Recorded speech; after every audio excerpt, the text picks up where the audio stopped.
এটাকে সরিয়ে যে দড়িগুলো বের করেছে দড়ি নিয়ে। দড়িগুলো যদি কোথাও পাঠিয়েছিস না দেখবি।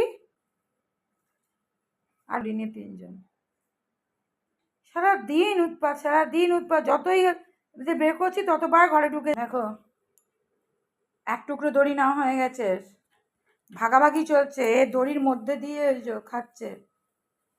তার আগে ওর বড়দা খাচ্ছিল, এবার উনি ঢুকেছেন দড়ি নিয়ে একেবারে বাটি কাত করে খাচ্ছে। উৎপাতটা শুধু দেখার মতন উৎপাত। এই ফাঁকে ওয়াশিং মেশিন ফ্রিজের মাঝখানে যে জিনিসগুলো ছিল এগুলো বের করে নিয়ে এসেছি ওই উৎপাতের চোটে। ওই বাস্কেটটা দিয়েছে ভেঙে, ওটা আমি টেন্ডার দিয়ে লাগিয়ে রেখে দিয়েছি। ওখানে কিছু নেই বলে, এইখানে এসে উৎপাত।